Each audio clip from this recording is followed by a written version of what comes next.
Il mio sorriso io ti porgo una rosa, su questa amicizia nuova pace sì, rosa, perché so come sono infatti chiedo perdono, se quel che fatto è fatto io però chiedo scusa. Il mio sorriso io ti porgo una rosa, su questa amicizia nuova pace sì, rosa, perdono, con questa gioia che mi stringe il cuore.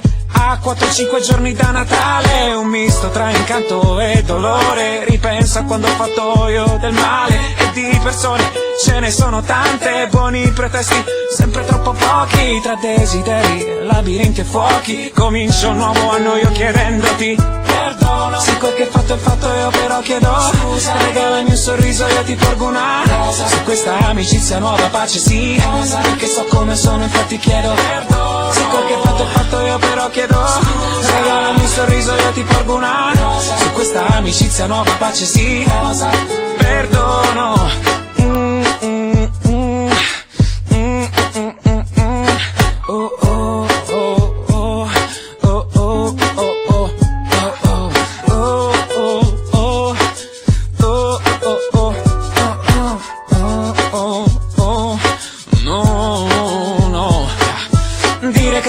Con te è poco, dire che sto male con te è un gioco, un misto tra tregua e rivoluzione. Credo sia una buona occasione, con questa magia di Natale, per ricordarti quanto sei speciale. Tra le contraddizioni e i tuoi difetti io cerco ancora di volerti.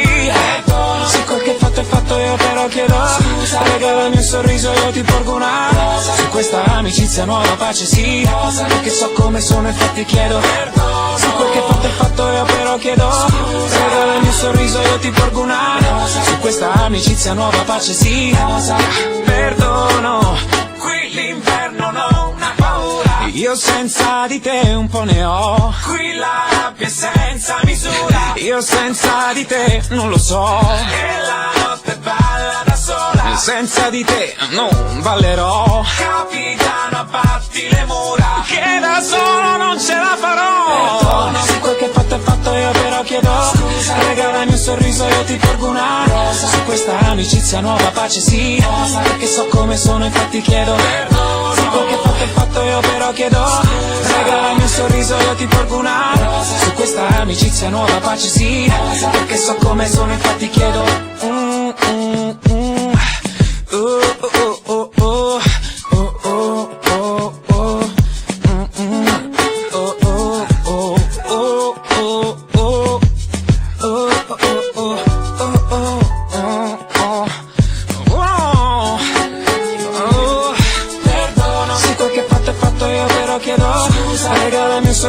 ti porgo una rosa, su questa amicizia nuova pace sì, rosa, perché so come sono infatti chiedo perdono, se quel che fatto è fatto io però chiedo scusa. Regalami un sorriso io ti porgo una rosa, su questa amicizia nuova pace sì, rosa, perché so come sono infatti chiedo perdono. Scusa.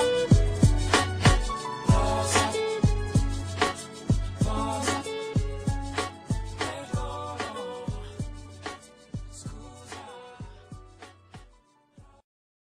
Tous les dimanches à partir de 21h sur la scène Black FM, Zik and Dedication, l'émission de détente présentée par Aisha Love, la go qui vous donne vos... La scène Black FM, c'est la radio qu'il vous faut. Demeurez-nous fidèles.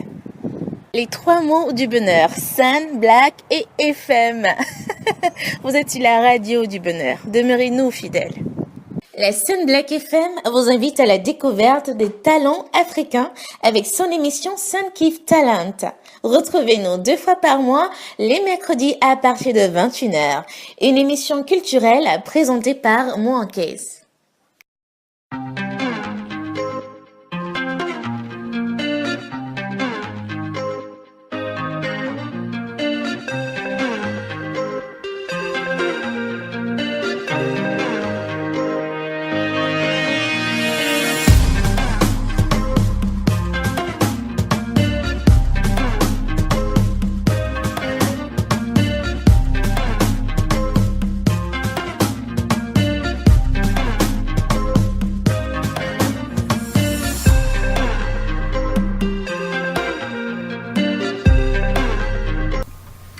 Bonsoir à vous, merci de nous recevoir chez vous. Vous êtes bien sur la scène Black FM.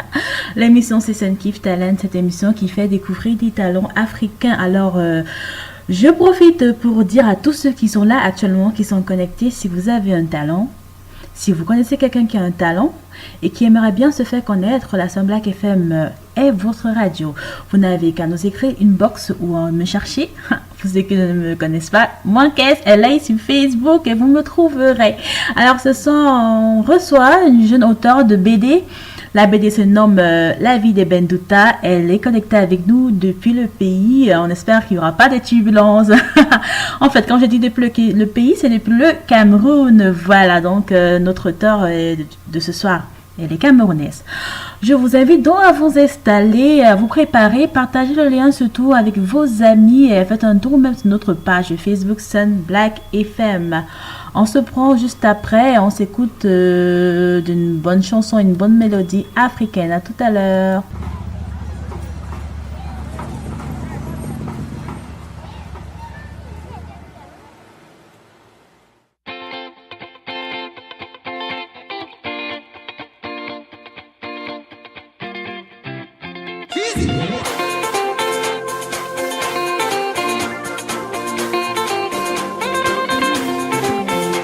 Lele mama, ama la la lele.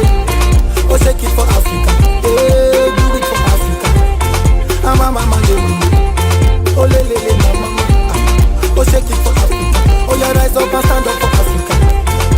See the whole world be looking at us, yeah. 'Cause our land is honey, all the future money. And see now, see Akijima, no asilali.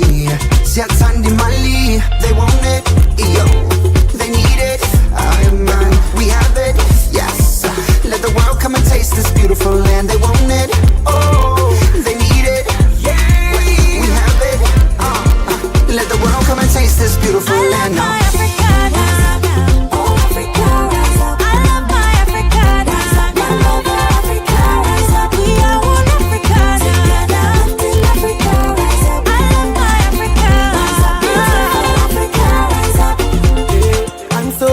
To be a part of this continent. Call your sisters and your brothers and your friends. Let's get together, let's hold hands and let us dance. Let's unite and give ourselves another chance. As you walk out for road, you go see many things, everything, the happy people, the jolly. Oh yeah, now let Africa be good. And in the sun or the rain or the sleet and the pain, we still get together because let Africa be good. Oh, Nelson Mandela, Lupita Nyong'o, Desmond Tutu, African immigrants. Oh, Barack Obama, Kwame Nkrumah, all my freedom fighters.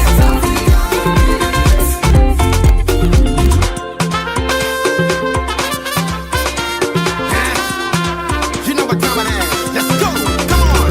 Africa stand up, everybody move, make a decision, hands up. We came a long way, so now we can't stop. Free for life, we're taking off the handcuff. We came to spread love through the sea breeze. Natural, Mama Africa, we need peace. Home sweet home, everybody for feel free. Check my people and check the beauty. Me my duty, they're trying to make it a better place for us, and I believe it's gonna happen. In God we trust. Straight from the bottom all the way up to top. I prophesy, it shall come to pass. Amen. From dust to grass, from grass to grace, but it's left to us to make it happen on a daily basis. Back to back, Africa stand for peace. Let's face the fact.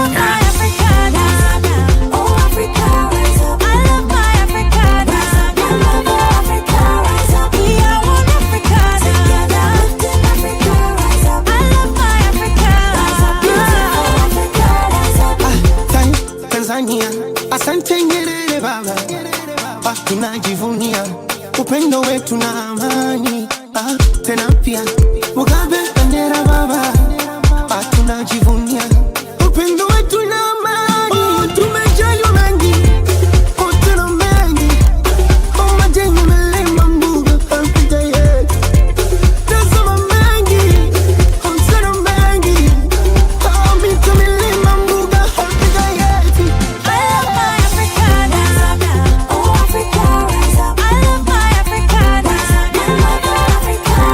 We are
Alors, de retour sur la scène Black FM, votre émission, c'est Sun Kiff Talent.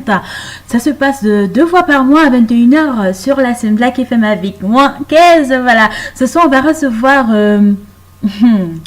une jeune et talentueuse demoiselle qui fait dans le dessin et elle va vous parler de sa BT, elle va vous parler de son aventure. Pour ceux qui la connaissent pas, on l'appelle généralement Eliance. Et voilà, elle va se présenter à vous. Et pour rendre un petit peu plémenté, on fera un petit quiz pour vous. Vous pourrez gagner des dessins dédicacés par Eliance. Donc pour ceux qui aiment les dessins, vous serez servis. On va revenir avec elle dans quelques instants, mais alors accrochez-vous, soyez attentifs. Il y aura quelques lots, je vous ai déjà dit. Simplement laissez votre commentaire sur notre page Facebook Sun Black FM. Donc pour ceux qui n'auraient pas déjà liké notre page, faites-le très vite. Donc c'est là-bas que vous allez laisser votre commentaire quand je poserai la question. Voilà. On va se laisser, mais cette fois-ci je vous promets, Eliance, elle est là depuis déjà au moins 2 heures. On reviendra avec elle, on va commencer notre interview, donc accrochez-vous et surtout ceux qui n'ont pas le lien, il faut les envoyer. Vous êtes avec moi et on se prend encore juste derrière.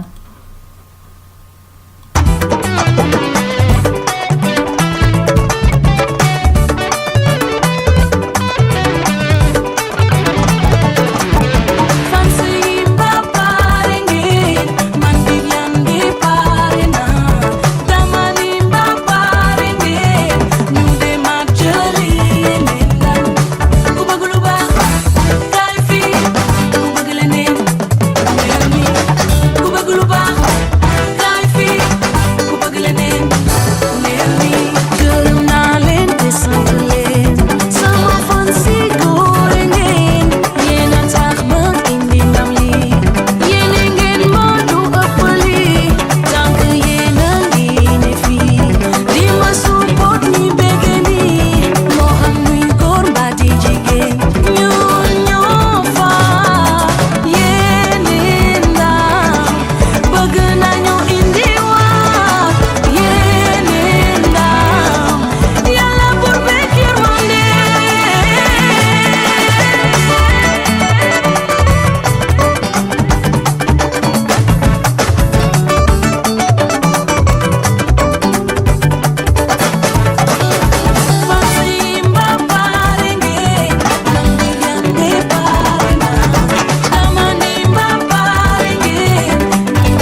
De retour sur la scène Black FM avec La Manqueuse.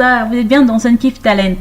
Et ce soir, comme je vous l'ai dit, on reçoit Eliance. Elle est connectée depuis le Cameroun. Bonsoir Eliance.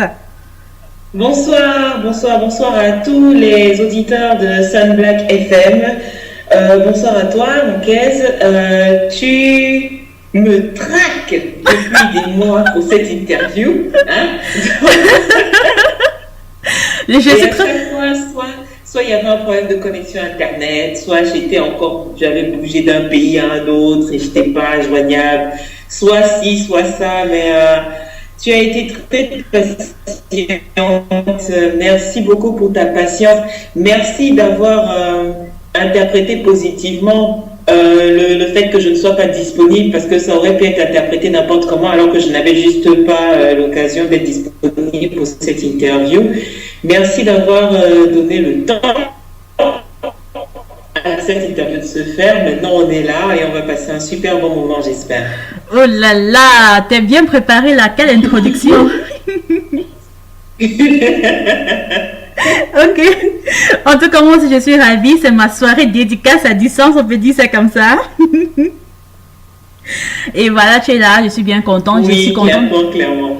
Je suis contente d'avoir persévéré. Alors, on va commencer. Tu es Eliance, tu es l'auteur de la BD La vie d'Eben Douta. Mais on va pas aller là-bas. Comment tu vas nous raconter déjà ton histoire avec le dessin? Comment tu te retrouves là?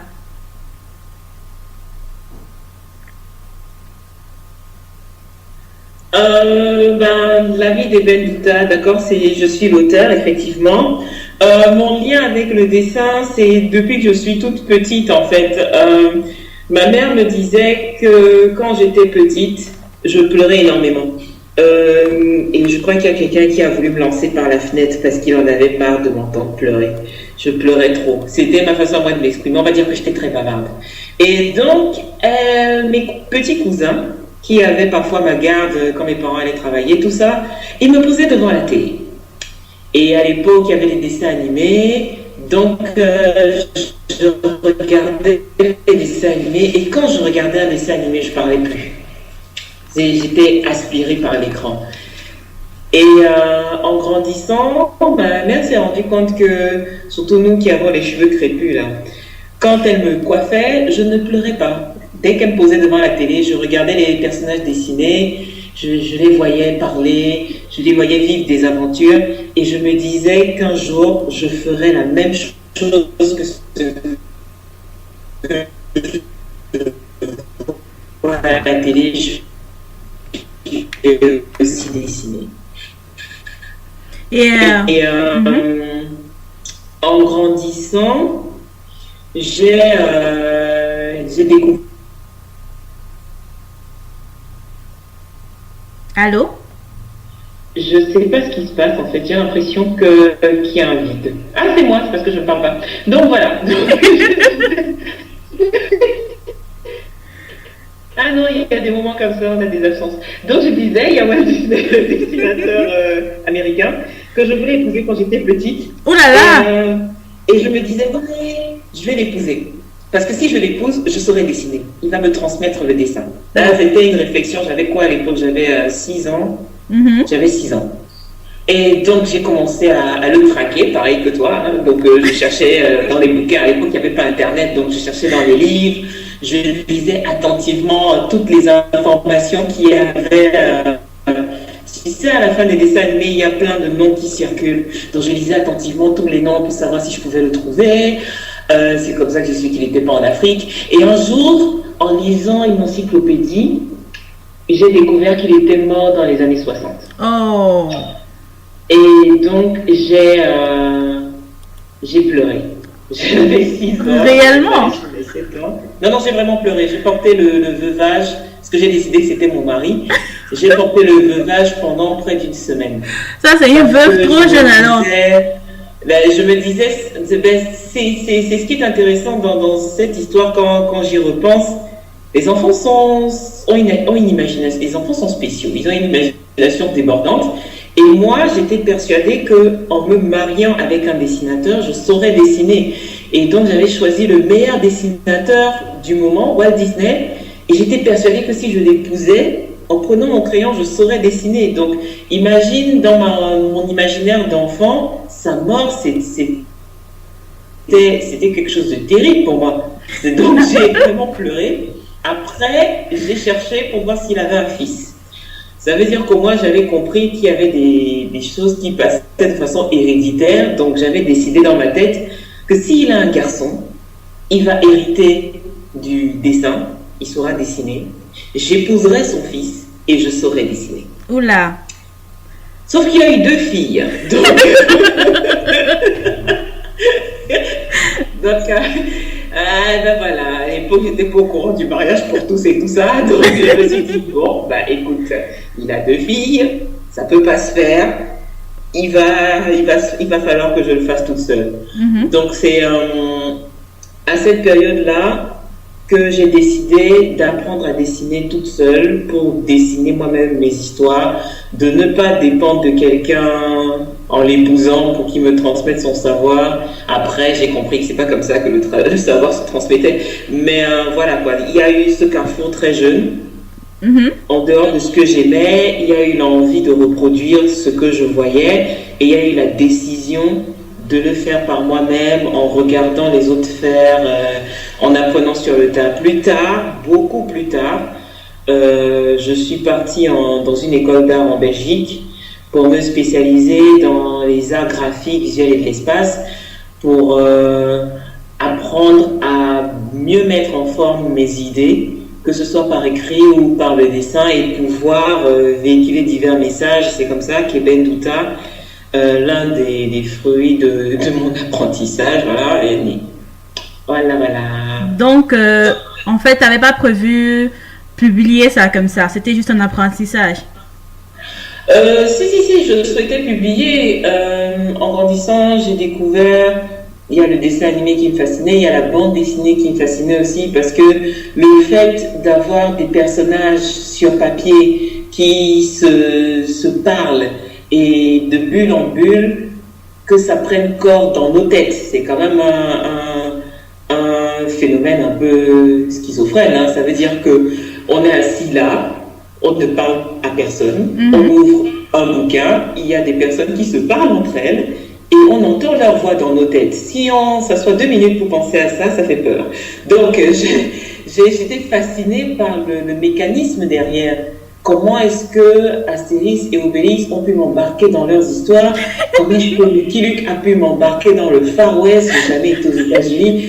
Comment est-ce que j'ai pu croire à ce point à l'existence des Dalton? Comment? Donc c'est le travail des dessinateurs. Donc c'est vraiment quelque chose qui me fascinait. Je pensais bien sûr, quand j'ai commencé à travailler sur le projet La vie d'Eben Douta, que je pourrais publier et sortir une BD physique, mais je savais aussi qu'il fallait un éditeur. Donc j'ai fait la chasse aux éditeurs. J'ai été 2 fois à Angoulême qui est le plus gros festival de bande dessinée sur Terre, le festival de bande dessinée le plus hype au monde. C'est les Oscars de la bande dessinée. Tout le monde rêve d'aller à Angoulême au moins une fois dans sa vie en tant que dessinateur. Donc je suis allée 2 fois, j'ai eu l'occasion d'y aller 2 fois. J'ai rencontré plein d'éditeurs, je leur ai présenté mes travaux, j'ai présenté Eben, j'ai dit que c'était un projet que j'aimais beaucoup, qui est innovateur à plusieurs niveaux, il faut qu'ils publient ce projet, et ils m'ont dit non merci à chaque fois. Donc, bah, je vois que toi aussi tu as persévéré alors. Ah, mais c'est pour ça que j'ai commencé l'émission en te remerciant d'avoir persévéré. C'est l'histoire de ma vie, la persévérance. Je lâche difficilement l'affaire. Ok, tant mieux, alors on s'est retrouvés. Quand ça me tient à cœur et que c'est un projet qui pourrait être positif pour plusieurs raisons, je lâche difficilement l'affaire. Okay. Donc, jusqu'en 2012, c'est la dernière fois que je suis allée à Angoulême. Je suis allée à Angoulême en 2012, je suis revenue super déprimée parce que je crois que j'avais rendu visite à plus d'une vingtaine d'éditeurs européens, caribéens, africains, les Américains Américains, le niveau était trop élevé, je suis pas allée les voir, je me suis dit, bon, ils vont me chasser direct. Et tout le monde m'achetait, quoi. Ils m'ont tous dit non merci. Et qui ne voyaient pas trop l'intérêt de ma BD. Mon personnage noir n'avait pas les... C'est malheureusement, on a toujours des tiroirs, que ce soit sous toutes les formes de littérature ou même dans toute forme d'art. C'est-à-dire que on ne s'attendait pas jusqu'à ce que Jamel le prouve que des personnes arabes ou noires pouvaient faire un stand-up qui marche. Donc il y a toujours eu des tiroirs et des personnes qui défoncent les tiroirs. Sauf que moi, j'avais rien défoncé du tout. Il y avait déjà Aya qui faisait un carton avec une bande dessinée et une héroïne noire. Donc on me disait à chaque fois, ouais, mais il y a déjà Aya qui existe. Je dis oui, je sais qu'il y a Aya qui existe, mais moi aussi, je veux exister. Et on me disait non, ça ne va pas le faire. Donc... à t'attendre parler, on dirait que ta vie, c'est un dessin animé. Toi-même, chez toi à la maison, tu es entouré de Mickey, de Lucky Luke et ton soir. Je dois avouer que je suis vraiment immergée dans l'univers animé et dessiné. Parfois, cette façon de raconter, que ce soit ma vie ou la façon dont j'encaisse certains coups de la vie, l'encaisser comme ça me permet de mieux le vivre, on va dire. Parce que si j'avais décidé que voilà, aucun éditeur n'a cru en mon projet, je le fous à la poubelle, on ne serait pas là en train d'en parler, moi d'Afrique et toi d'Europe, voilà, sur une radio avec des auditeurs de la diaspora, on ne serait pas en train d'en parler. C'est qu'à un moment donné, tu te dis, ok, ils m'ont dit non. Tu pleures parce que forcément, ça touche ton ego. Quand tu finis de pleurer, tu te dis, bon, en dehors de ma mère, mon père, mes frères et mes amis, il y a 2-3 personnes que je ne connais pas qui ont dit que le projet n'était pas mauvais. On va se battre pour les 2-3 personnes parce que la mère et tout ça, la famille, ils seront toujours là. Donc, on va se battre pour convaincre plus de monde. Et ce que les éditeurs m'ont dit qui est quand même une chose très importante, c'est que à chaque fois qu'ils disaient non, ils me disaient bah écoute, nous ça nous parle pas du tout, mais si ça se trouve, ça peut plaire à quelqu'un. Donc crée une page Facebook, vois s'il y a du monde que ton histoire, s'il y a des personnes que ça intéresse, parce que ton personnage n'a pas de problème de papier. Alors que les personnages noirs à l'étranger, très souvent, il y a le gros tiroir du sans-papier qui peut rester en Europe. Bien sûr. Donc, il n'y a pas de niche sans-papier à creuser dans ton histoire, ça n'a aucun intérêt. Ton personnage il semble pas avoir des problèmes avec les flics ou toujours en cavale, à se cacher. Il y a pas une vraie intrigue avec action, course-poursuite, chien policier, flic, chien... Enfin, ton histoire, c'est juste le quotidien de quelqu'un qui vit en Europe. On a déjà des quotidiens de personnes qui vivent en Europe et elles sont blanches. Donc, ton personnage noir qui vit déjà en Europe, on ne voit pas trop où ça va nous mener. Mais crée une page Facebook et vois. Et il y a un autre argument qu'on me ressortait tout le temps et j'aime bien parler de cet argument-là parce que ce ne sont pas que des éditeurs européens que j'ai vus à l'époque. C'est vraiment toute catégorie d'éditeurs. Et une phrase qui revenait souvent, c'est que le noir n'aime pas lire. Ah oui, ça c'est vrai. Et que, à partir du moment où le noir n'aime pas lire, tu es noir, ton héroïne est noire et tu racontes l'histoire du noir en Europe, qu'est-ce que tu veux que ça intéresse Le noir, c'est flou quoi, on voit rien.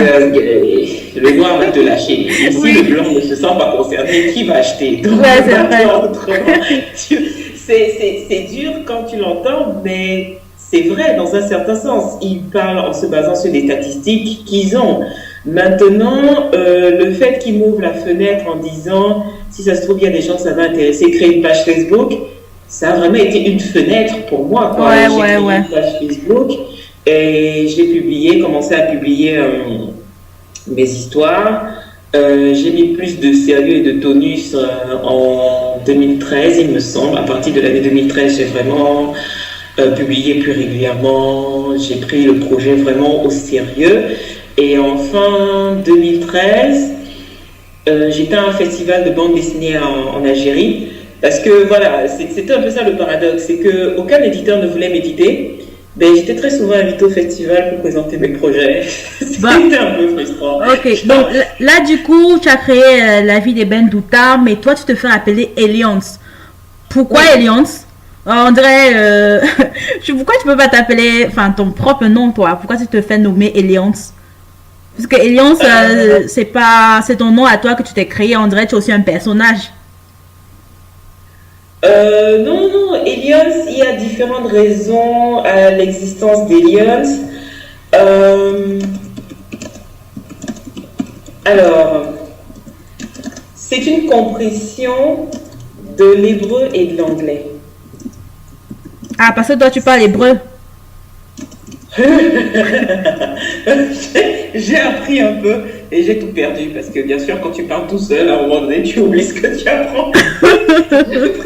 J'ai appris un peu d'hébreu, un peu de russe, un peu de japonais aussi. Forcément avec tous tes voyages là, tu as appris un peu partout là. Oui. Donc raconte-nous, pourquoi tu t'appelles Eliance? Pourquoi t'as pas utilisé ton propre nom quoi? Parce que je ne souhaitais pas forcément qu'on identifie mon sexe. Je voulais pas qu'on sache si c'est une fille ou si c'est un garçon.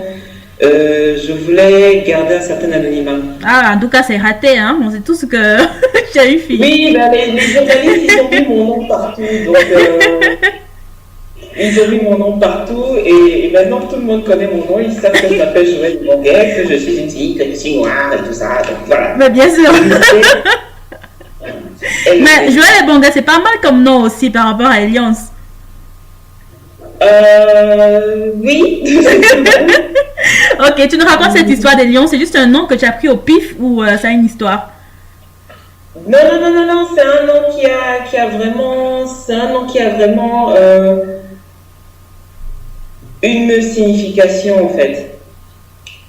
C'est un nom qui a vraiment une signification. C'est une compression. Attention. Est-ce que je peux avoir une demi-seconde? Ok, en tout cas, pas de problème. Ok, on se prend juste on va s'écouter un peu de musique et on revient avec Eliance. Je m'appelle Chop Money. It's good to be saving for rainy days. Not so, cause you know easy, yeah. Life is so delicate, oh. So make una see me as evidence. Baba God, mama confidence. Yes, His blessings are endless, so as if He say na jungle, oh. Some people they bubble, oh. I continue the struggle, oh. The struggle they double my hustle, oh. As if He say na jungle, oh. Some people they bubble, oh. I continue the struggle, oh. They double my hustle, yeah. Now I'm giving my testimony, oh. I'm killing the beat and I'm giving them heat, oh. Now I'm giving them everything, oh. I'm living my life, I don't chop money, I don't taste money. Now my testimony, my testimony. I don't chop, I don't taste money. I don't taste money. Now my testimony, my testimony. I don't chop, I don't taste money. I don't taste money.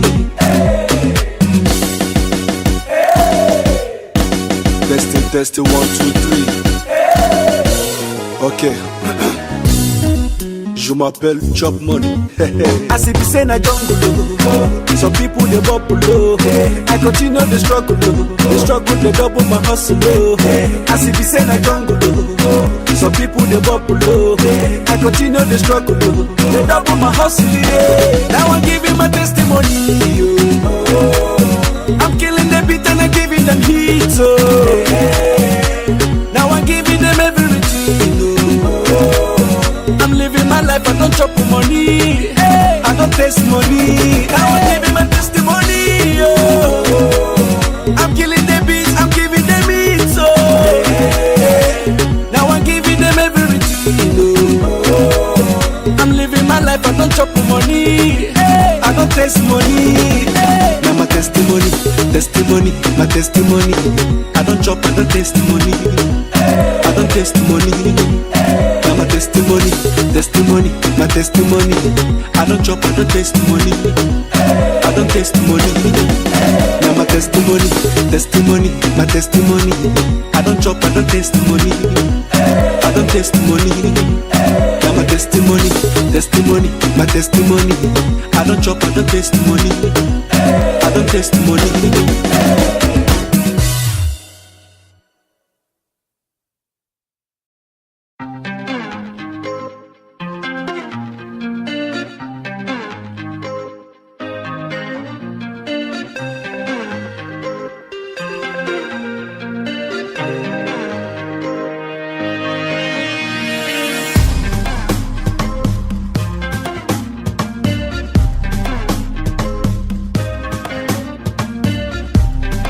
De retour avec Eliance, c'est pas facile d'être une star, hein, toujours ici et là.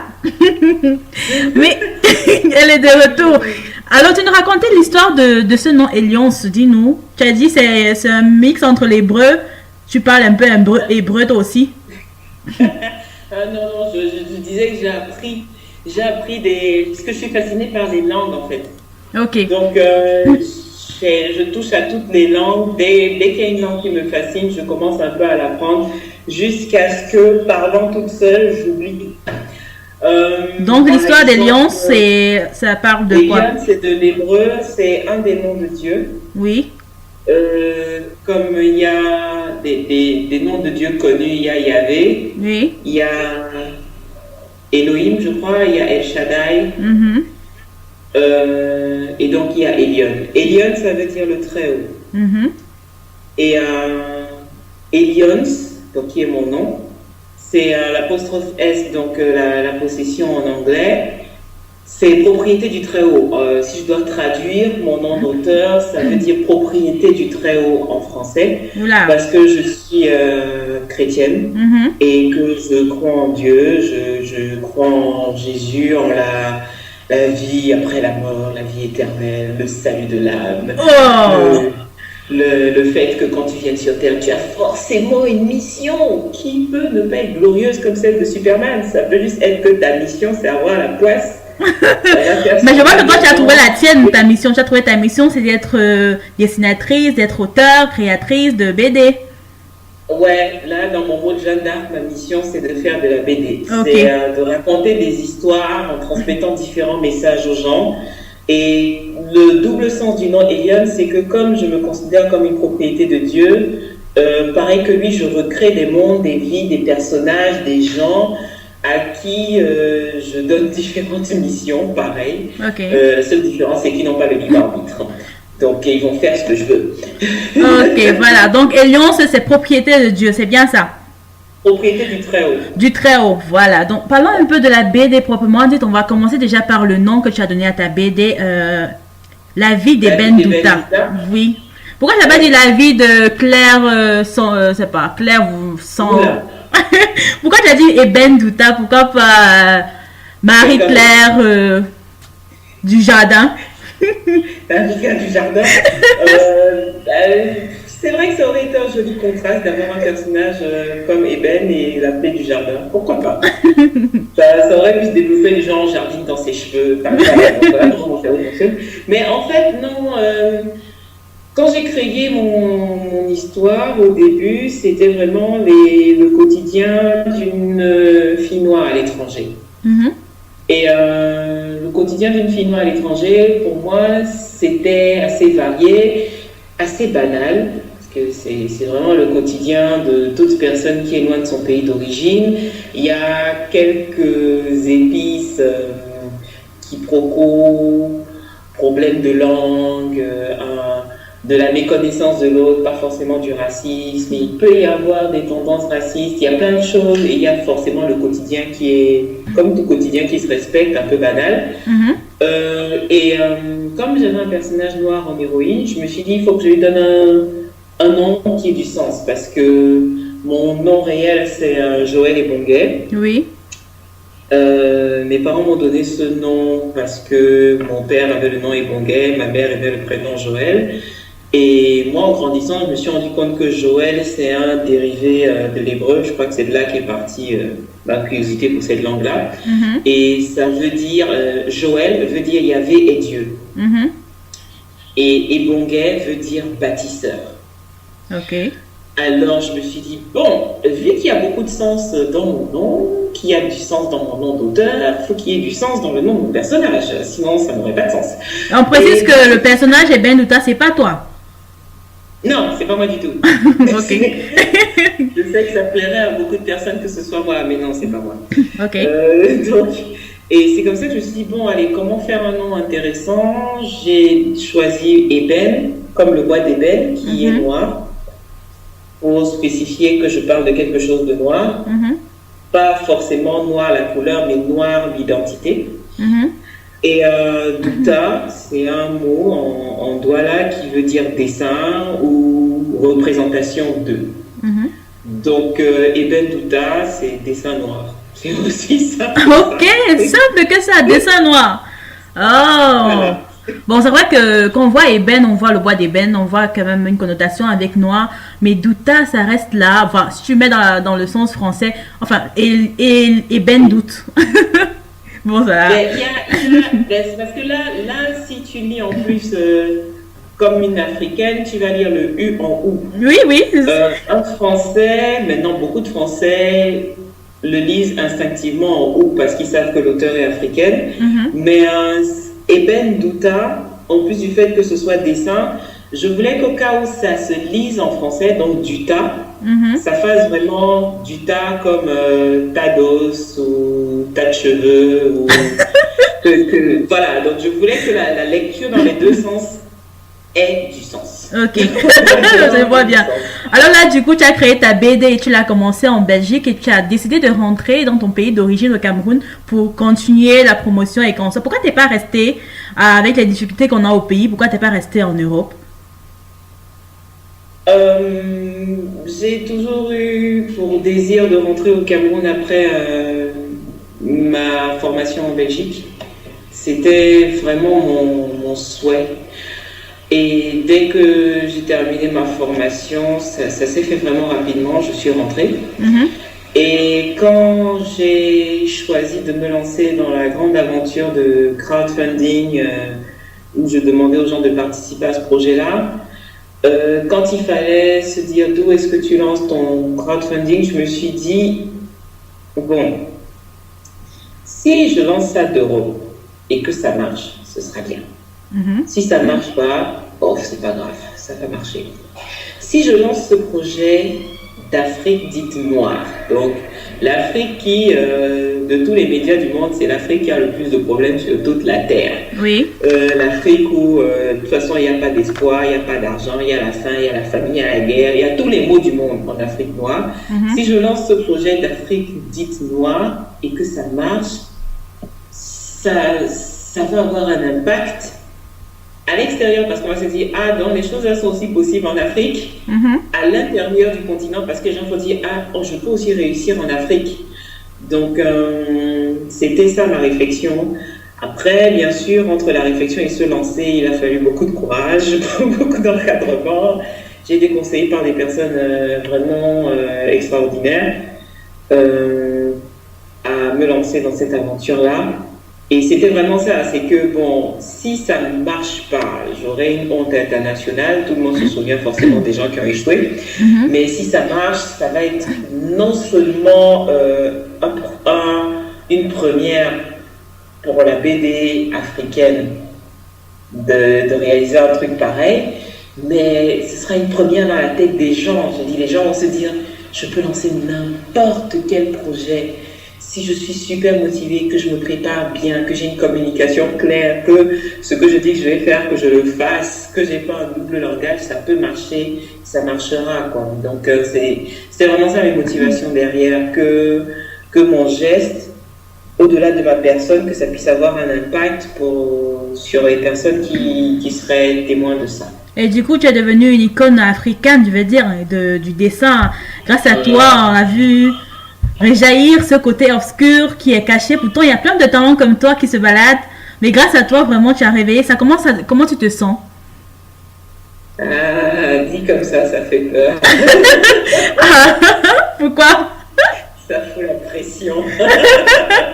Non, mais depuis que tu as commencé ton entreprise, tu n'as pas senti un éveil, tu n'as pas senti que tu as touché ce qu'il fallait. Donc, tout le monde était là, ils attendaient juste quelqu'un pour montrer la voie. Et ouf, dessin noir a apparu, propriété de Dieu est déjà là. Ben, comment je me sens? Je suis fatiguée. Parce que je bosse énormément. Comment je me sens? Je suis contente. Parce que je reçois des messages de personnes qui sont dans leur pays, qui n'ont pas les moyens de le quitter alors qu'elles rêvaient de le quitter, et qui m'écrivent en disant finalement je vais peut-être pas penser à partir tout de suite, je vais essayer de faire comme toi et lancer un projet de mon pays. Comment je me sens? Je me sens boostée parce que un projet pareil qui réussit, ma collecte a dépassé le pourcentage escompté. Ouais. Je vais atteindre 100%, j'ai atteint 121. C'était une collecte du style tout ou rien. Donc c'était genre à 90%, si j'avais pas les 100%, on remboursait tout le monde. Donc c'est vraiment du tout ou rien. Ça a marché, ça a vraiment un impact. C'est aussi l'une des raisons pour lesquelles j'aime bien le nom Aliens plutôt que mon vrai nom, parce que pour moi, c'est Eben qui devient une icône, Eben et Claire et ses copines. J'ai vraiment le petit rêve. Et oui, c'est le côté dessin animé ou bande dessinée dans sa tête là.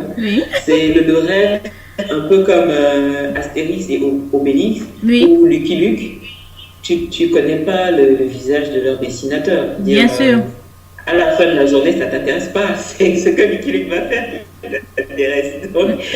Donc j'ai l'occasion de parler de ce projet. J'ai l'occasion de communiquer la joie que j'ai eue de voir ce projet réussir, d'encourager les gens à se lancer dans des projets.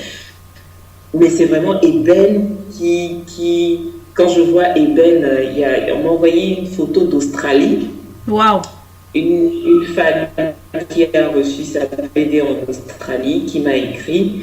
Quand je vois Eben en Australie, j'ai les larmes aux yeux, quoi, parce que cette fille, à la limite, je ne sais même pas si ça va l'intéresser de savoir que j'existe, moi elle s'en fout, mais elle a Eben tout à chez elle. Donc il y a une en Bolivie qui voulait absolument la voir aussi. C'est Eben en train de partir dans des destinations. Il y a plusieurs BD qui sont allés en Guyane française. Je crois qu'il y a la Chine aussi, elle est partie en Chine, en Corée du Sud. Il y a des destinations où moi je me dis que ça va être trop loin pour que moi j'y arrive. Elle y est déjà. Donc je suis ravie de voir que ce personnage existe et est en train de rentrer dans des maisons du monde entier. La BD est suivie par des fans qui sont dans plus de 40 pays dans le monde. Je me souviens d'ailleurs que quand j'ai fait le petit tableau des drapeaux que j'ai lu, tu avais protesté en disant que Eben est lu en Pologne. Tu veux que le drapeau de la Pologne soit aussi dans le Mais bien sûr! Tu vois, imagine quelqu'un qui crée son projet, qui voit son projet prendre forme et qui reçoit ce type de message. Donc, on ne t'engueule pas en te disant que ton service n'est pas de qualité, on t'engueule parce que tu n'as pas signalé que c'était aussi consommé dans telle ou telle région. C'est merveilleux, c'est incroyable. Donc, pour moi, en tant que personne, ça me fait vraiment, vraiment plaisir de voir que mon projet plaît.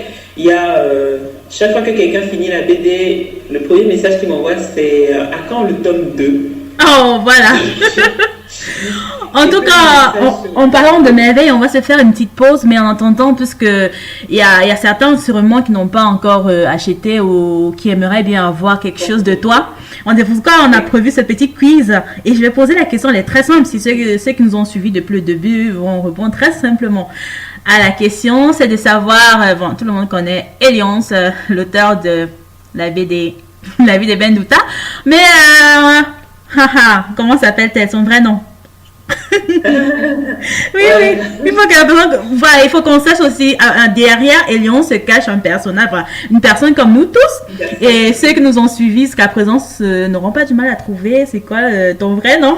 En plus tu as pris le soin d'expliquer de quoi ok, voilà, on va se faire une pause musicale. On se retrouve juste derrière. D'accord. Ok. baisende wala mbodiwo na munilende na tenamba na tena munyabami bakwedie na binga na usanewa ondenu ya kisenda na sikwedi ya bulumata na kumukonde wodi ambembe baisende wala mbodiwo yo watenamba na tena munyabami bakwedie amuna papa sumambo pimiso ndolo nyindima ule matanga matega tete tipotoka omutoni la peso mutunia Kamanjeto mala nonde otiamba mene Wea tomandedi na sisamba omune koboe Ndimandolo imutezoni omboami Ye mbane bato babeno ye nambana tibenino Salam la motele non de nduto na ndolo nyina nyinde jabe Jesa na mulema wase mubia be mumbe ya bange ya londo bolande bana bie bukate geto makweda me Mkobolo bong doya medi mankong doya mkobolo bong doya medi mankong doya mkobolo bong Janambaye we natopeli na njike komoi Janamba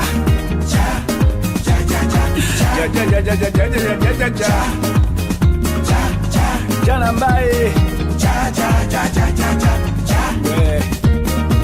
Edimo besenge yo Nende wala nae Nende longo nae Bedimo besenge Amuna papa bedimo besi masenga Basenga soni ngedi Wesonde plana besenge nanje Besenge yawo Bedimo besenge nana mende pula Netrasa na mende tondo na wamene Mondo tope ya lesuka mulopo mamwa songo na kweda After di puwala mba inyama Abe amba nika kajabe ya nana Solo de bedimo besenge Nanende kwala nanende longo na I still love I still love you Bedimo besenge Bedimo minyosi bae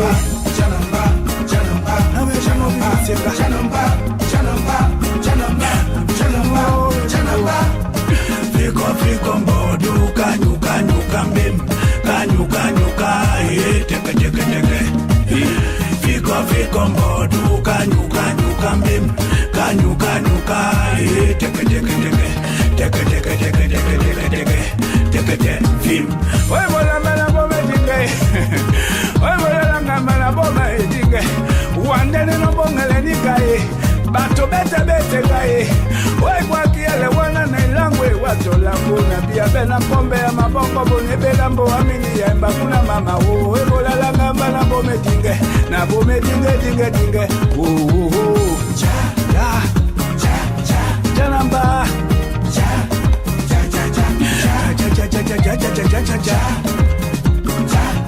Janamba I still love I still love you Love Whoa, I still love you Don't let me down I wanna be custom to your first I still love you Amuna papa dingue sa voice yake Na bam, mbape na bolde topo Angwele, nongo apyo wale langwe ya Obama I still love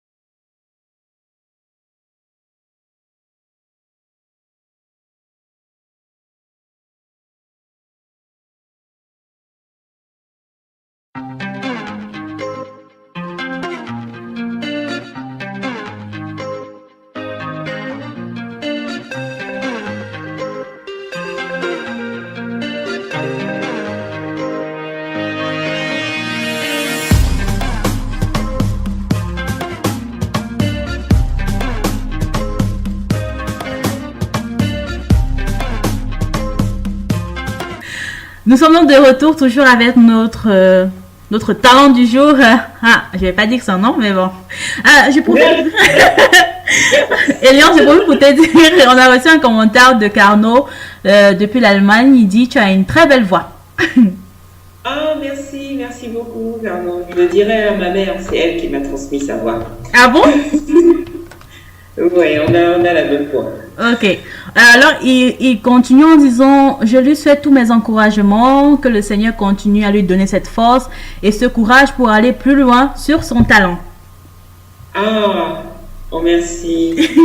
Merci. Là, il est en train de réveiller, Carnot, tu es en train de réveiller un des moments de ma campagne de crowdfunding. Je vais peut-être en parler juste une minute. Alors, pendant très longtemps, j'ai fait cette campagne pendant 3 mois, mais c'est à 15 jours de la fin que j'ai rassemblé les 50% nécessaires à clôturer ma collecte. Donc, ça veut dire que pendant 2 mois et 15 jours, il n'y avait rien. Il n'y avait que 50% et c'était très difficile d'arriver à ces 50%. Donc, un soir, j'étais vraiment déprimée, tout ça. Et il y a une personne qui m'a appelée, je crois que c'était du Maroc. Et parce qu'il y avait un numéro disponible pour que les gens m'appellent s'ils avaient besoin d'informations sur le projet, s'ils voulaient parler à la porteuse du projet.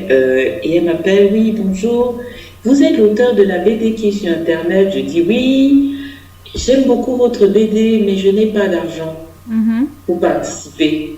Je dis, oh, mais vous avez appelé pour m'encourager, c'est déjà beaucoup. Elle dit, non, en fait, je vous appelais pour savoir si vous me donnez l'autorisation de prier pour que votre projet marche. Oh! Et je te promets, ça m'a fait pleurer une vraie madeleine. Je dis, mais vous êtes sérieuse, vous m'appelez pour me demander la permission de prier pour mon projet? Elle dit, oui, j'appelle pour vous demander la permission de prier pour que votre projet marche. C'est tout ce que je peux donner comme contribution. J'étais tellement émue, ça m'a bouleversée. Donc, Arnaud, dis-toi que tes souhaits me vont vraiment droit sous le poumon gauche. Oh là là, touché. Ok, donc Eliance, on est là, on voit la BD, on aime ce que tu fais, on adore tes gags et tout, mais on se pose jamais la question de savoir le travail qu'il y a derrière. Alors tu nous racontes comment ça se passe? C'est difficile, tu es toute seule, tu es aidée, comment ça se passe?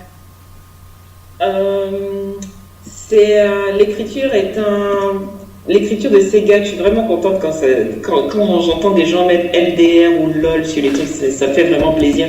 Parce que l'écriture, c'est le gros travail derrière la vie des belles doutas. Les BD d'humour, en particulier, les gags d'humour sont très compliqués à faire parce que ce qui me fait rire peut ne pas te faire rire, peut ne pas faire X ou Y selon son background culturel, son background intellectuel. Une chose peut faire rire A, mais vexer B et totalement irriter C. Donc, je prends vraiment le temps d'écrire mes gags, ça me prend beaucoup de temps, pour arriver à la chute. Parce que normalement, j'aime bien que les gens sourient ou rigolent un peu pendant la BD, mais pendant la lecture de la planche, mais que à la fin du gag, que ça fasse vraiment waouh. Donc c'est un vrai processus d'écriture, quoi. Du coup, tu te sens plus à l'aise dans l'écriture ou dans le dessin?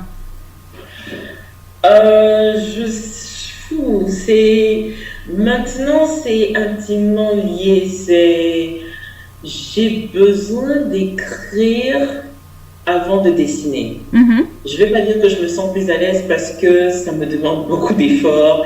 Il y a des gags, par exemple en ce moment, il y a un gag que j'essaie d'écrire depuis 2 ou 4.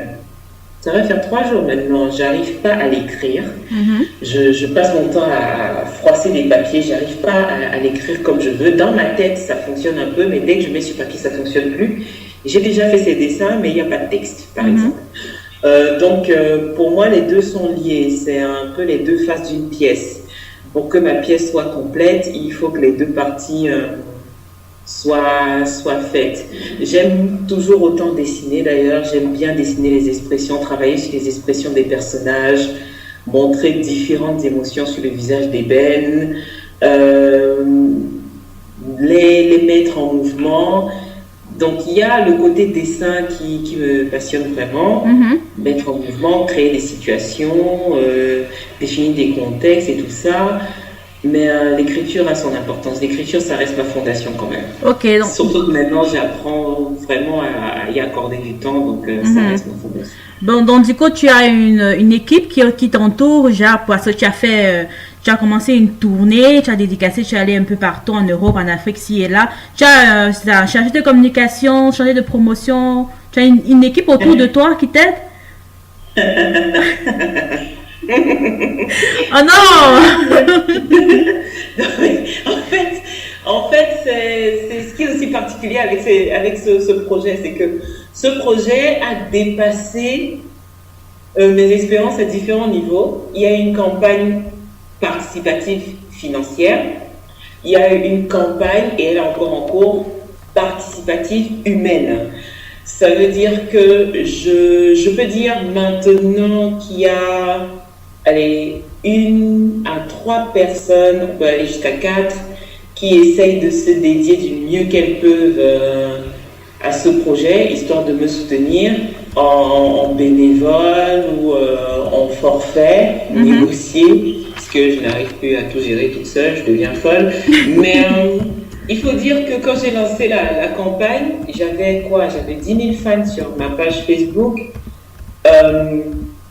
J'ai fait un burn-out, donc un surménage, je suis tombée malade. Et pendant près d'1 mois, je ne communiquais pas du tout sur mon projet. Et il y a des fans qui ont appris que j'étais malade, qui ont réussi à trouver ma maison, qui ont créé des réunions. Waouh! Avec, je sais pas si à un moment tu avais vu le hashtag support LVDD. Oui, oui. Bah, ce sont ces fans qui ont créé ce hashtag. Parce qu'au départ, ils disaient soutenons-la parce qu'elle est malade. Si elle voit des messages de soutien, ça va l'aider à guérir plus vite. Après, ils se sont rendus compte que j'étais toujours malade, donc ils ont décidé d'organiser des réunions avec ordre du jour. Comment aider la campagne de crowdfunding de Helios, comment aider cette campagne pour qu'elle réussisse. Ils ont commencé à aller harceler les journalistes. Donc, je ne peux pas dire que j'avais des chargés de communication qui couraient dans tous les sens, qui venaient me voir. Mais c'était arrivé à un moment où ils organisaient des réunions et j'étais membre. Donc, on me donnait des tâches sur mon propre projet. Je disais aux gens, les gars, je crois que votre zèle va au-delà de... C'est quand même mon projet à la base, non? On me dit, non, tu es fatigué, tu peux pas tout faire. Laisse, on va t'aider ici, laisse, on va t'aider là-bas, laisse, on va t'aider là-bas. Quand je me suis retrouvée en Europe, parce que le festival de bande dessinée de Lyon, en France, m'a invité pour présenter mon projet. Ils me soutenaient depuis les balbutiements, ils m'ont coaché pendant le crowdfunding. Donc quand ma BD est sortie, ils m'ont invité pour la présenter. Mais j'avais aucune autre date en fait. Moi je savais que j'allais à Lyon. Après je rentrais dans mon pays. Sauf que quand les fans ont appris que j'étais à Lyon, il y a une fan qui a commencé à me harceler, à me dire il faut que tu viennes en Allemagne. Et je dis ouais, mais si tu me trouves des gens qui vont acheter la BD, je viendrai. Elle a loué la salle, elle a payé la bouffe, la musique. Elle a contacté des gens qui ont précommandé la BD. Elle m'a fait le bilan. Après, elle m'a demandé si je venais toujours. Waouh! Je suis partie là-bas. Et j'ai passé un super bon moment. C'était à Brême. Et après, c'est comme ça que ma tournée s'est faite en Europe, en fait. Ce sont les fans qui me disaient « Ouais, mais je veux que tu viennes ici. » Je dis « Oui, mais si on n'est que 2... » Malheureusement pour moi, nous sommes très peu nombreux ici en Pologne. Je peux pas rivaliser malheureusement. Mais heureusement, j'étais ce soir en direct depuis le Cameroun. Non, mais on trouvera une solution un petit jour. Il faut que je vienne en Pologne. Il faut que je sache au moins dire 2-3 mots avant de les oublier. Ah bon? On organisera des trucs. Mais c'est à chaque fois les fans qui se mobilisaient pour m'organiser des dédicaces. Sur Paris, il y a une librairie, la librairie Harmattan, qui m'a dit ouais, on peut bien te donner la salle pour des dédicaces. Bon, on se dit qu'il y aura une 20aine de personnes. En général, les dédicaces, en plus les dédicaces de BD, il n'y a pas beaucoup de monde. Il y avait près de 50 personnes. Et les gens, ils sont restés jusqu'à 1h du mat. Wow. Dédicace, c'est c'était impressionnant. À un moment, la salle a dû fermer. Donc, on m'a emmené dans un restaurant. Les fans m'ont emmené dans un restaurant. Il y a un fan qui a offert à manger à tout le monde. Wow. Il y a un autre fan qui a offert à boire à tout le monde. Il y a des moments comme ça où tu regardes les gens et tu te dis que ce que la télé ou la conscience populaire pense de la solidarité morte, c'est faux. Les gens sont solidaires, les gens sont passionnés, chacun à son niveau. C'est-à-dire, quand ces personnes sortaient de leur bureau, sachant qu'elles retravaillaient, il y a le dernier à avoir sa dédicace. Donc, j'ai dédicacé sur les quais du RER à 1h du matin. Si, j'ai vu la photo. Oui, lui, il travaillait le lendemain à 6h. Il se réveillait à 5h10 pour y aller. Donc, je ne sais pas exactement à quelle heure il est arrivé chez lui ce soir-là, mais il n'a vraiment pas dormi parce qu'il voulait sa dédicace. Ce sont des choses qui, quand tu les vis, te donnent vraiment envie de te surpasser, de rendre tes fans fiers, quoi, ça décuple ton implication. Là, franchement, déjà, je suis impliquée toute seule dans ma chambre, mais là, je suis encore plus impliquée quand je vois les fans se mobiliser de la sorte. C'est incroyable. Ok. Donc, du coup, tu es auteur à plein temps, c'est-à-dire c'est ta passion, c'est ton amour, c'est ton travail. Donc, ouais. Et comment ça se passe? Tu vis de ce que tu fais? C'est difficile? C'est... Oh, c'est une aventure. On va dire le côté romancé, c'est magnifique. La vie, elle est... je ne peux pas encore dire pour le moment que j'en vis pleinement. Je me bats pour en vivre. Je lance sur plein de trucs. Mais ma passion prend trop de place pour le moment pour que je puisse coupler avec un autre métier. Pendant longtemps, j'ai jonglé avec différents métiers. Pendant près de 3 ans, j'ai été concepteur-rédacteur, qui est un boulot formidable aussi, c'est dans la pub, mais qui est aussi chronophage. Et comme ma passion est chronophage, il a fallu sacrifier l'un des deux, et pour diverses raisons aussi, il a fallu en sacrifier un. Et donc, je ne peux pas encore clairement dire que j'en vis, mais je peux dire avec assurance que j'en vivrai. Ok, tant mieux alors. Je suis sûre que j'en vivrai. Pour le moment, c'est encore difficile, mais c'est sur la bonne pente, quoi. J'ai eu énormément de soutien pour produire 3000 exemplaires de La vie des Benduta. Il y a maintenant des personnes qui m'accompagnent pour la distribution de la BD dans différentes villes et pays dans le monde. Il y a différents projets sur le côté sur lesquels je bosse et qui pourront porter des fruits bientôt, je l'espère. Donc, je reste confiante en l'avenir, quoi. Je crois qu'à un moment donné, je pourrais clairement dire que j'en vis pleinement et donner un autre niveau d'espoir et de challenge aux personnes qui veulent se lancer à temps plein dans leur passion. Ok. Là, on va se faire la dernière pause musicale. On laisse le temps aux gens de continuer de répondre. On a déjà quelques réponses. Mais on se fait une pause musicale. Notre alliance, ça se va relaxer. On se reprend.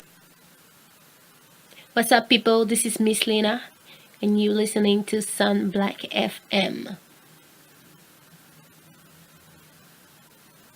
You want to shine your life? Listen to Sun Black FM.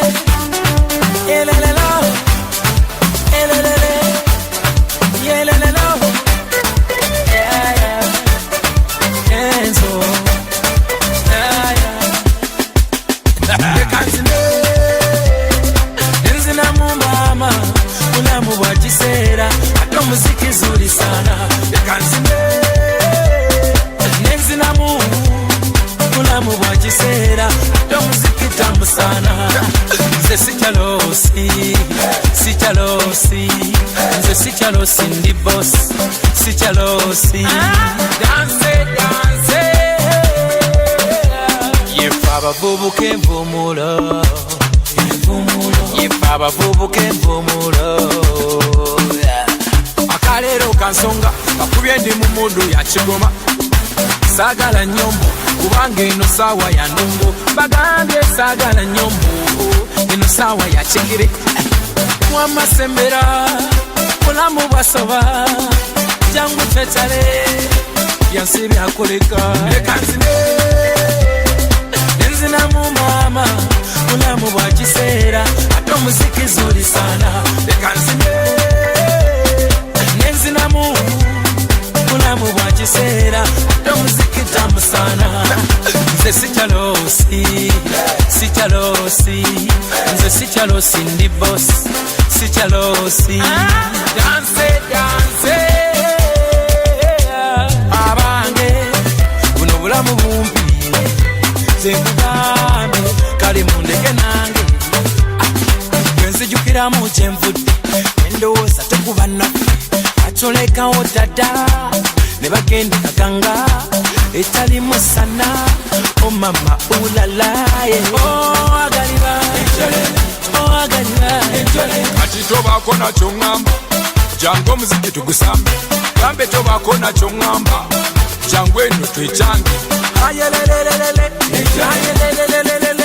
leka nzine nenzinamu mama mulamu bwa kiseera ate omuziki zuri sana leka nzine nenzinamu mulamu bwa kiseera ate omuziki tamu sana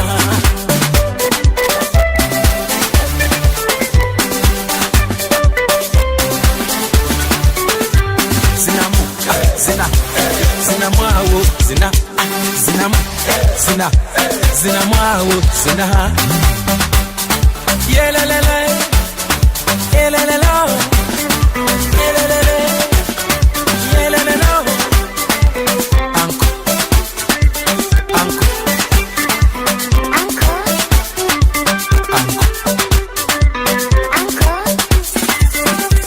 nze tomala atonewa nze katamala mama tonne sipata leka nzine nenzinamu mama mulamu bwa kiseera ate omuziki zuri sana leka nzine nenzinamu mulamu bwa kiseera ate omuziki tamu sana nze sikyalosi nze sikyalosi ndi boss sikyalosi danse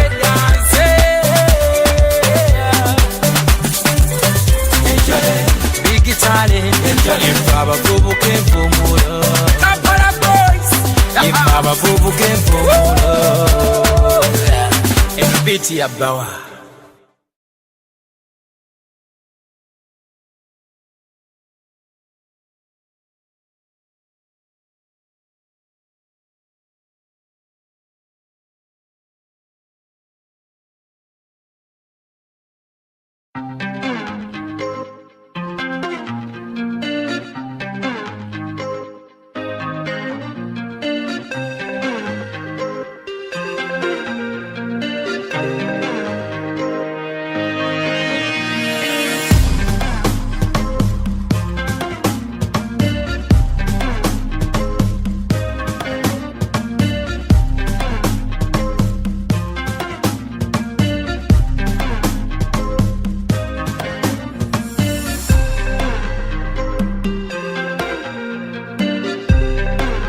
De retour sur ce plateau à la dernière partie et toujours avec Eliance, désolée mais elle est aussi un peu amusante, elle n'est pas que dessinatrice, elle est un peu humoriste. Bon voilà, on est de retour avec Eliance. Alors Eliance, ta BD, tu l'as pensé, tu as mis sur pied, tu as mis sur papier, maintenant tu es en pleine promotion. C'est quoi la suite? C'est la question que tout le monde se pose. C'est quoi la suite du tome 2 ou de la suite de ma vie?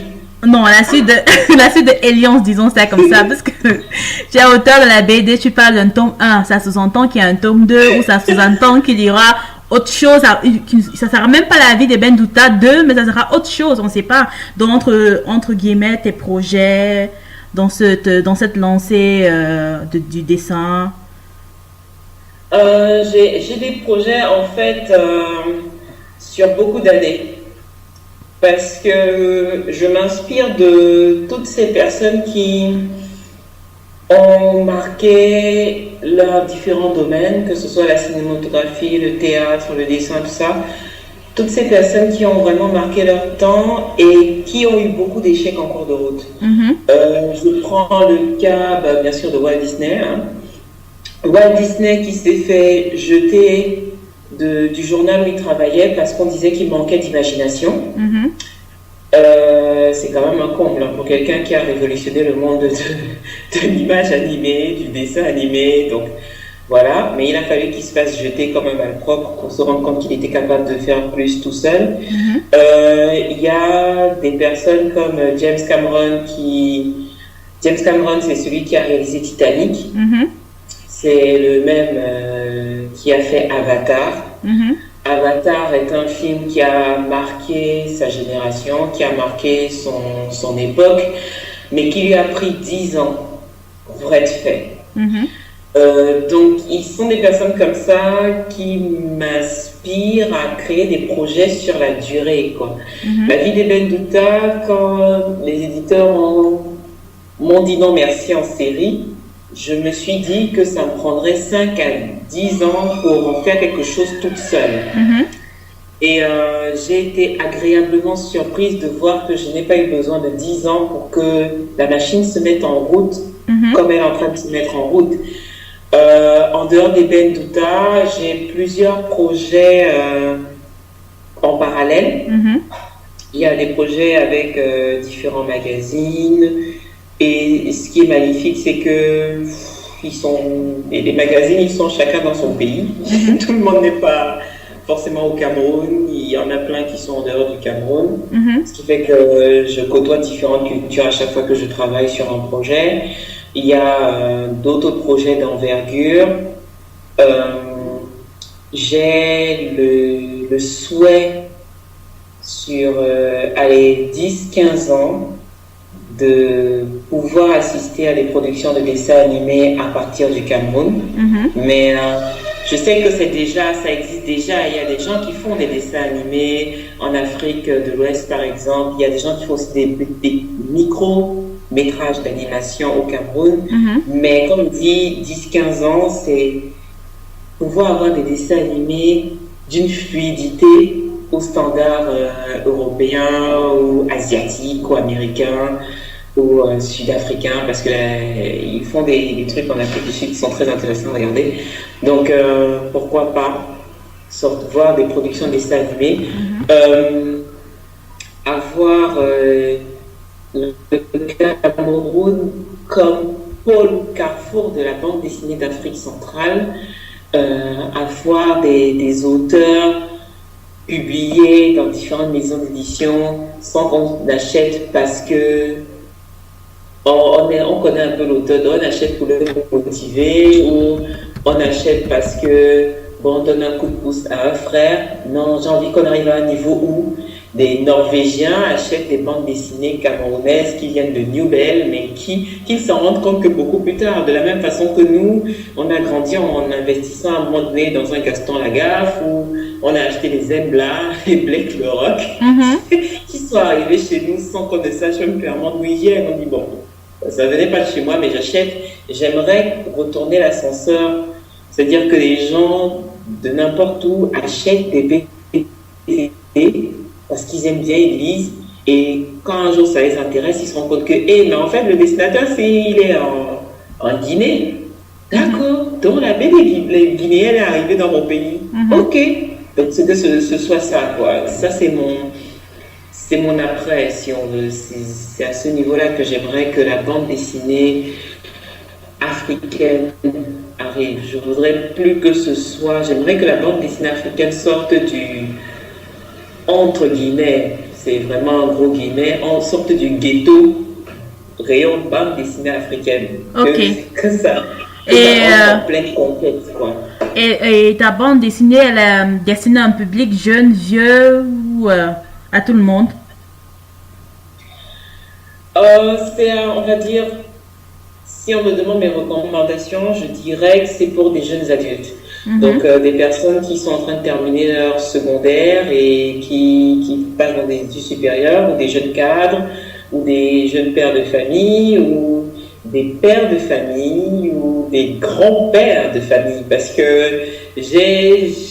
quand je créais ma BD, je pensais juste à des personnes entre 20 et 35-40 ans. Mais depuis que je voyage dans les différents pays où je fais les dédicaces, je suis surprise par les générations qui viennent lire ma BD. Il y a des seniors qui viennent lire ma BD, qui rigolent.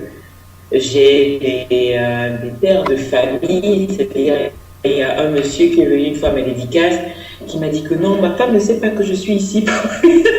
Ah bon? Je dis, on est arrivé à un stade où, oui, on est arrivé à un stade où un monsieur s'inquiète, sa femme contrôle son trajet, donc il dit, ma femme ne sait pas que je suis ici pour ma dédicace, fais vite ma dédicace avant que je ne rentre. Donc je dis, mais il y a des mamans qui sont venues, qui ont dit, non, moi je veux ma dédicace. Je dis, ouais, mais pour avoir la dédicace, ça va prendre du temps, il faut se mettre en rang, comme c'est des dédicaces dessinées, ça prend du temps, il faut se mettre en rang. Et maman dit que, et moi je ne peux pas me mettre en rang, comment? Donc tu crois que je suis trop vieille? Je reste dans le rang. Et pourquoi dès le départ tu as choisi cette tranche d'âge? Pourquoi tu n'as pas voulu plus jeune?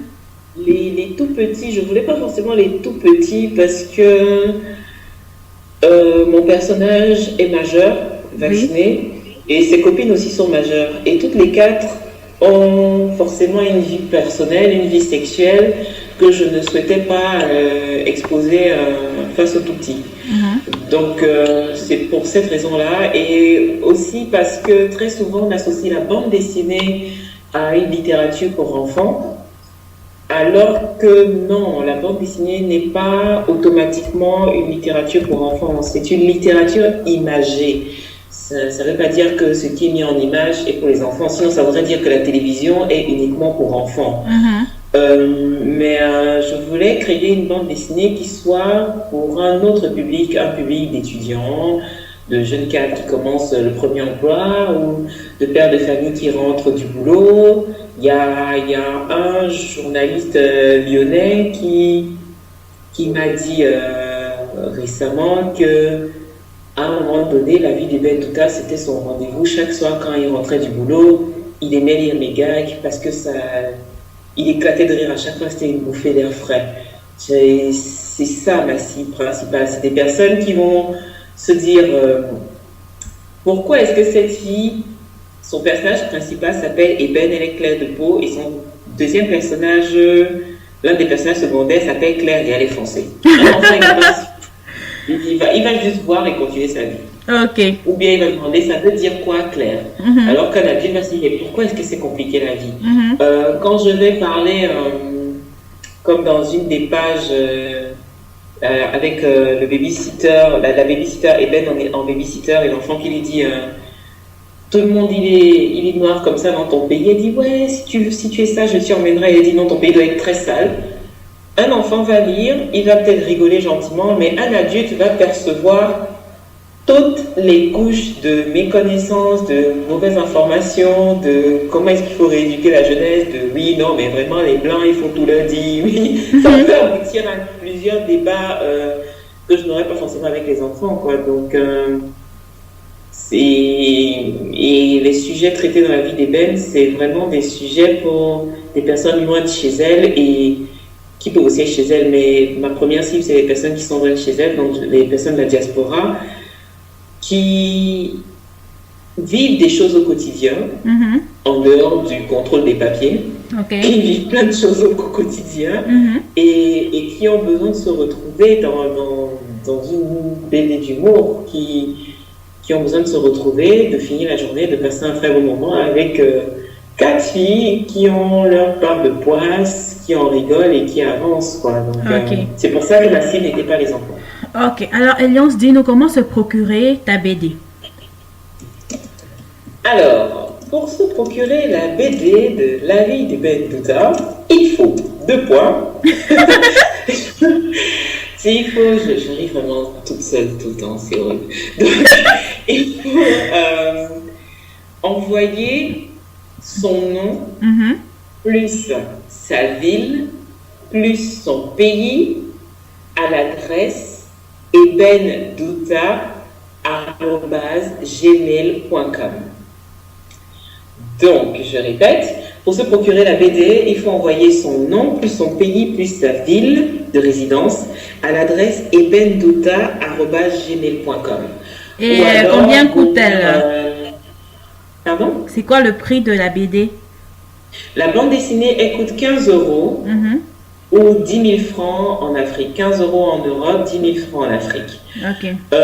Il faut savoir que parce que là, envoyer son nom et son pays, tout ça, ça permet de savoir dans quelle région se trouve la personne qui veut passer la commande, pour qu'on puisse lui présenter aussi les frais d'envoi par la poste. Ça peut varier entre 3 €, ça peut passer de 3 € à 10 € selon la situation géographique. Sachant que la BD est envoyée par la poste à partir de la France, à partir du Cameroun et à partir de différents pays d'Afrique aussi. Donc, il faut envoyer son nom, son pays et sa ville à ebendouta@gmail.com pour avoir toutes les informations relatives à la confirmation d'une commande. On peut aussi venir sur la page Facebook de La vie d'Eben Douta et me poser des questions en message privé ou en message public et je serai ravie d'y répondre. Et sinon, tu n'as pas de point de vente de ta BD? Il y a des points de vente dans certaines villes et pays. Notamment, pour le moment, il y a des points de vente en France et au Cameroun. Il y a aussi un point de vente qui est en train de se créer à Brazzaville. Wow. Donc au Congo, Brazzaville.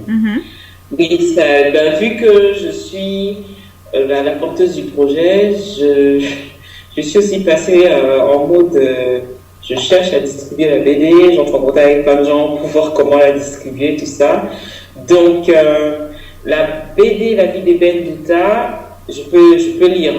Maintenant, si quelqu'un se reconnaît, il saura plus ou moins où la trouver. La vie d'Eben Douta est disponible à 10 000 francs ou 15 €. Elle est disponible en France, à Lyon ou à Paris. À Lyon, c'est à la librairie La Bande Dessinée qui est à la Croix-Rousse, 57 Grande Rue de la Croix-Rousse. À Paris, La vie d'Eben Douta est disponible à la librairie internationale L'Armatan, qui est 16 rue des Écoles, Paris. Au Cameroun, elle est disponible à l'Institut français de Douala, à la librairie Matila, qui est à Bonanjo, en face de Air France, à Impextim, la papeterie, qui est une papeterie en face de Dominique Savio Primaire. Et en dehors de ces lieux, il faut envoyer son nom, plus sa ville, plus son pays à ebendouta@gmail.com pour être livré. Jusqu'ici, j'ai déjà eu l'occasion de livrer, comme j'ai dit au début, en Australie, en Angleterre, aux États-Unis, au Canada, en Corée du Sud, en Chine, en Italie. Et est-ce que c'est... Non, le Brésil ne s'est pas conclu. Bolivie, Cambodge. Voilà, donc ça, je suis en train de donner les destinations exotiques. C'est exotique pour moi. Ok, c'est bien. Il y a eu pour le moment, pas mal de livraisons en France. Il y a eu des livraisons dans les Caraïbes, en Guadeloupe, en Martinique, en Guyane française, à l'île de la Réunion aussi. Donc voilà quoi. Donc il y a En Afrique, il y a eu des livraisons en Côte d'Ivoire, au Gabon, au Sénégal aussi. Et il y en a qui sont en train de se faire pour le Burkina Faso, le Togo, le Bénin, le Cameroun, bien sûr. Donc voilà, les gens envoient leur nom, plus ville, plus pays à ebendouta@gmail.com lorsqu'ils ne trouvent pas de point de vente dans leur région et ils réussissent toujours à avoir la BD, quoi. Ok, très bien. C'est un réseau qui se crée. Ok, donc l'émission tire à sa fin, mais là, je pense qu'on va peut-être donner déjà le jour des résultats. Les larmes ne pleurent pas. Hein, avec Eben, on rit toujours. Alors, il y a 3 personnes qui ont répondu sur notre page. Il y a Ibrahim Touré qui a dit réponse Joël et Bonguet. Ok. Vanessa. Vanessa et Somanje. Bien, j'espère que je prononce bien. Qui a dit Joël et Bonguet. Et il y a aussi Carnot qui déjà t'a encouragé au début de l'émission, qui a aussi dit Joël et Bonguet. Alors, Eliance, c'est à toi l'honneur de nous dire si c'est vrai ou pas. Oui. Ouais, je voulais bien faire traîner le suspense, mais je crois que Buff et Google a confirmé que c'est mon nom. Alors là, on a 3 gagnants. Il y a Carnot, Ibrahim et Vanessa. Donc, ils vont gagner... Donc, je vais leur faire... Donnez-moi... Alors, félicitations. Félicitations. Félicitations à Carnot, Vanessa et Ibrahim Touré. Je vais vous faire des petits dessins. Vous avez remarqué que je fais des petits dessins sur ma page. Je vais vous faire, probablement dans les prochains jours, des petits dessins dédicacés. Donc, des dessins rien que pour vous. Voilà. Adressés à vous. Vous remercier d'avoir écouté l'émission, de m'encourager et d'être là pour Eben et ses copines. Donc voilà, vous avez gagné du temps d'Elions qui va vous faire des dessins. Alors, ils ont besoin de te contacter ou c'est pas... Ils peuvent me contacter en message privé s'ils veulent discuter un petit peu ce soir ou demain, si je veux discuter un petit peu. Peut-être que ce serait même bien qu'ils me contactent. Comme ça, quand je ferai les dessins, je leur enverrai aussi en message privé. Ok. Comme ça, je sais qu'on crée une fenêtre où on discute en message privé. Je pourrais leur envoyer le dessin pour qu'ils le partagent aussi chez eux s'ils le veulent ou qu'ils l'encadrent. Ma toute première dédicace, le fan qui l'a demandé, il l'a encadré, il l'a posé dans son salon. Waouh. Donc, les gagnants vont te contacter sur ta page Facebook La vie d'Eben Douta, c'est bien ça? Ok, mais néanmoins, on a reçu une question de Carnot. Il demande, est-ce que tu es marié? Cette question a son importance. C'est à toi de voir. En fait, il se trouve que je ne suis plus sur le marché de l'amour. Je l'ai déjà trouvé. En tout cas, je ne sais pas si c'est bon ou mauvais pour Carnot. En tout cas, tu as répondu à sa question. Voilà. Donc, je suis pas dans une relation à distance comme Eben, désolée. Tout le monde a cru que Eben et toi, c'est la même personne. Oui, pour ceux qui croyaient, je suis désolée, je suis obligée de dire la vérité, c'est pas moi. Ok, alors la dernière question, dont ton vrai nom c'est Joël Ebonguet. Si tu nous parlais de Joël Ebonguet en 2-3 mots, qu'est-ce que tu peux nous dire sur toi, sur ta personne? Je suis quelqu'un de globalement jovial, je suis très curieuse, je suis un peu feignasse parfois. Je suis assez pudique, on va dire, sur pas mal de choses. Mais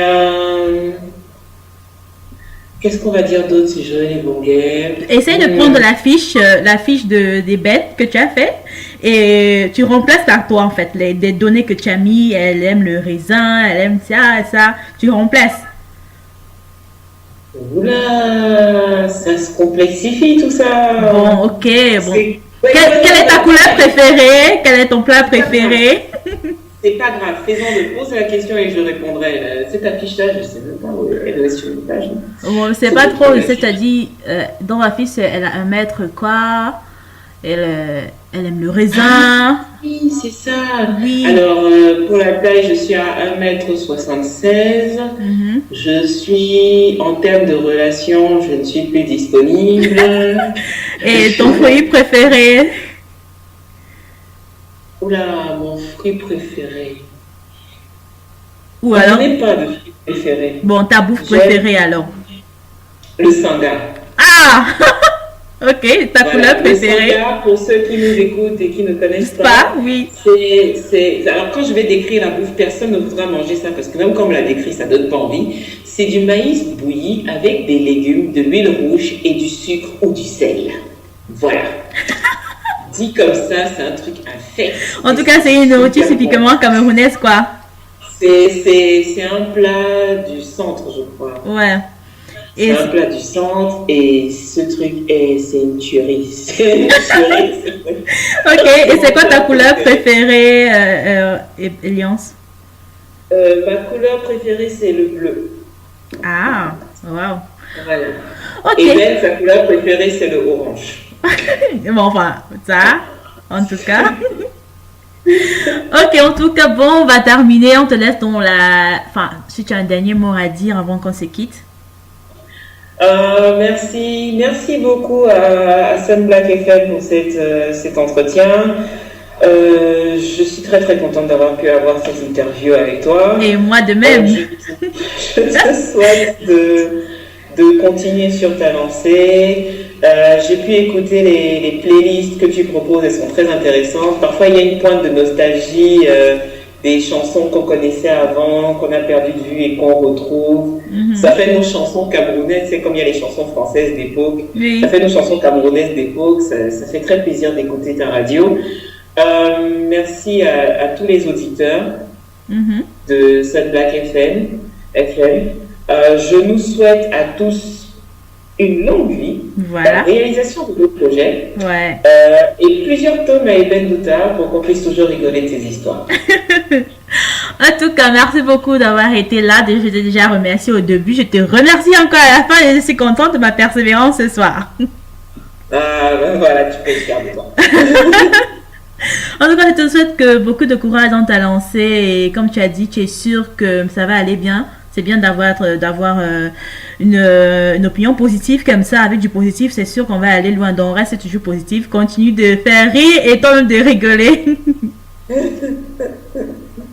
Merci beaucoup. Et j'espère qu'on aura aussi l'occasion de t'avoir une nouvelle fois sur notre radio, pourquoi pas après un deuxième projet, qui sait. Oui, j'espère bien. De toute façon, on reste en contact. Bien sûr. Alors, on te souhaite une très bonne soirée. Beaucoup de courage pour la suite. Merci. Bisous à tout le monde. Bisous.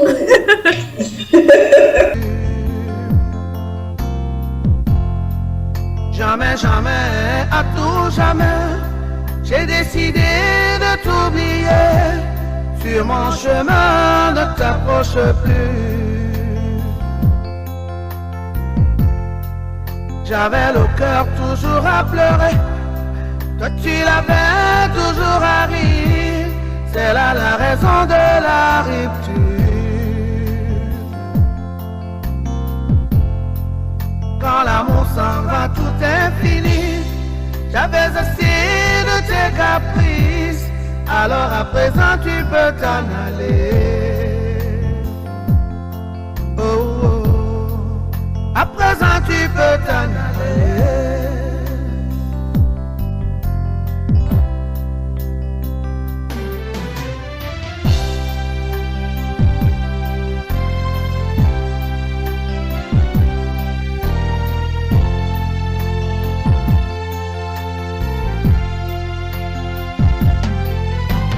Non, pour le meilleur et pour le pire, je dis bien non. Le titi paie mon tout à dire à mon mère. Non, pour me marier après souffrir, je dis bien non. Pas la titi dongo et nasima pour la miamboe.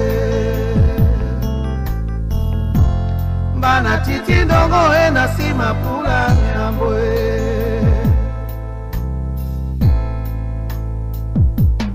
Étant perdu, j'ai décidé de ne plus en penser et me retirer dans ma coquille. J'ai assez souffert de ton si grand renom. Ton univers est plus grand que le mien. J'ai décidé de ne plus en penser. Jaï.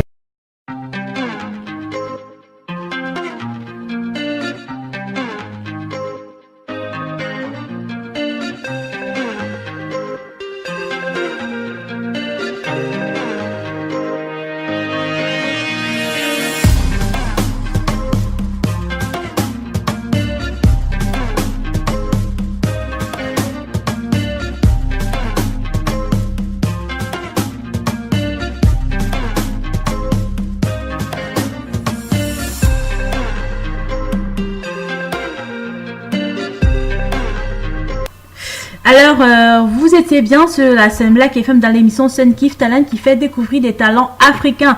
Donc, n'hésitez pas, si vous avez un talent, faites comme Eben, contactez-nous, inbox Sun Black FM ou simplement cherchez Mouankaise sur Facebook et vous me trouverez. Voilà, moi je dis simplement merci à tous ceux qui ont accepté de nous écouter, qui nous ont suivis. Surtout à tous ceux qui ont participé au quiz de ce soir et toutes mes félicitations aux 3 gagnants du jour. Restez donc scotchés sur la scène Black FM.